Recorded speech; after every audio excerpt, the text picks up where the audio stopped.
Hi hello welcome to my channel. ఈరోజు recipe వచ్చేసి నెల్లూరు చేపల పులుసు ఎంత ఫేమస్సో అలానే నెల్లూరు మసాలా వడ పులుసు కూడా అంతే ఫేమస్ అనమాట. మా సైడ్ రెసిపీస్ చాలా సింపుల్గా చాలా ఫాస్ట్గా చేసేస్తూ ఉంటారు. అలానే టేస్ట్కి మాత్రం మాత్రం తీసిపోదనమాట, అంతా బాగుంటుంది. అది కూడా ఈ పులుసు మా అమ్మ చేస్తుంది. ఎలా చేసేయాలి ఇంకా ప్రాసెస్ చూసేద్దాం. ఇప్పుడు ఒక గిన్నె పెట్టేసుకొని అందులో తగినంత ఆయిల్ అయితే వేసేసుకోవాలి. ఆయిల్ కొంచెం హీట్ ఎక్కిన తర్వాత పోపు దినుసులు అయితే వేసుకోవాలన్నమాట. అలానే కొంచెం కరివేపాకు కూడా వేసుకోవాలి. ఇప్పుడు ఇవన్నీ కొంచెం వేగిన తర్వాత ముందుగా మనం కట్ చేసి పెట్టుకున్న 4 పెద్ద సైజు ఉల్లిపాయలు అన్నమాట.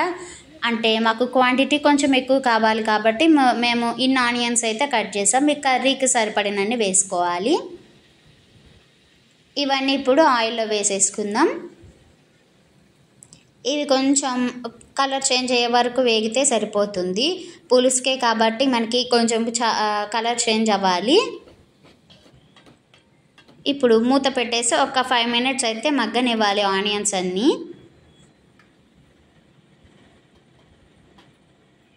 ఇప్పుడు ఒకసారి చూద్దాం. చూసారు కదా, కొంచెం మగ్గాలి. ఈలోపు మనం ముందుగా కట్ చేసుకున్న టమోటాలు అయితే వేసుకుందాం.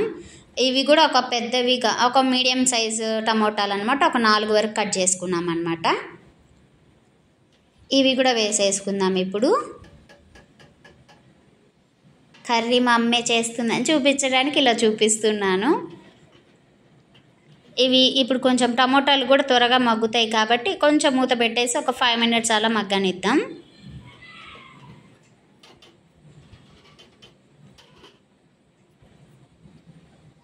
చూసారు కదా ఆనియన్స్ టమోటాలు ఎలా మగ్గిపోయాయో. ఇప్పుడు చిటికెడంత పసుపు వేసి బాగా కలుపుకోవాలి. ఇందులోనే తగినంత కారం వేసుకోవాలి. మేమైతే ఒక 2 స్పూన్ల వరకు వేసుకున్నాము. మేము ఎప్పుడు రాళ్ళు ఉప్పే యూస్ చేస్తామన్నమాట. సాల్ట్ అంతగా కర్రీస్లో యూస్ చేయము. నా వీడియోస్ చూస్తున్న వాళ్ళకైతే అందరికీ తెలుస్తుంది. ఇప్పుడు ఇవన్నీ బాగా మిక్స్ అయ్యేలాగా బాగా కలుపుకొని ఇంకొంచెం సేపు మగ్గనివ్వాలి మూత పెట్టేసి. ఇప్పుడు 5 మినిట్స్ తర్వాత చూసారు కదా బాగా మగ్గిపోయాయి. ఇప్పుడు ముందు మనం ఒక నిమ్మకాయ సైజు అంత చింతపండు నానబెట్టి పెట్టుకోవాలి. ఒక 1/2 అవర్ నానితే సరిపోతుంది అనమాట.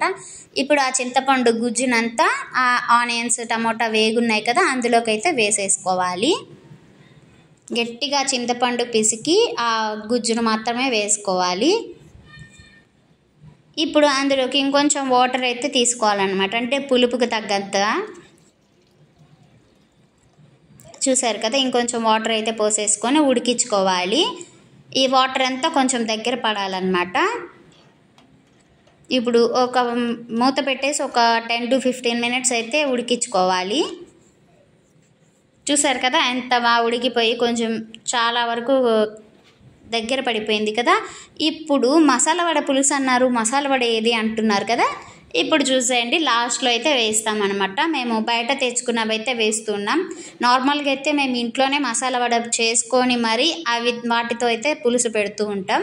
సో ఆ రోజు టైం లేదు, అందుకని బయట తెచ్చుకున్నాం అనమాట. ఇవి ఇలా కర్రీలో వేసేసుకోవాలి. ఇంకొక 5 మినిట్స్ అయితే ఉడకనివ్వాలి. ఎందుకంటే ఆ మసాలా వడకి కూడా పులుసు అనేది పట్టుతుందనమాట. ఆ పులుసు పట్టినప్పుడు ఏంటంటే ఆ మసాలా వడలన్నీ ఉబ్బినట్టు బాగా వస్తాయి. మీకు ఇప్పుడు నేను చూపిస్తాను, చూడండి ఎలా ఉడుకుతూ ఉన్నాయో. చూసారా, ఇందాక వేసేటప్పుడు ఎలా ఉన్నాయి, ఇప్పుడు ఎలా ఉన్నాయి, మీకు చేంజ్ అయితే కనిపిస్తుందని అనుకుంటున్నాను. ఇదే అనమాట మా అమ్మ చేసిన మసాలా వడ పులుసు, చాలా బాగుంటుంది. నెల్లూరులో ఫేమస్ అంటే చేపల పులుసు తర్వాత ఏంటి అంటే మసాలా వడ పులుసు అని అయితే చెప్పచ్చు. అంతా ఫేమస్ మా నెల్లూరు సైడ్. చాలా బాగుంటుంది కర్రీ. నాకు తెలిసి తమిళనాడు సైడ్ కూడా బాగా చేస్తారు అనుకుంటాను. అంటే తెలిసిన వాళ్ళు చెప్పారనమాట మా ఇంటి దగ్గర.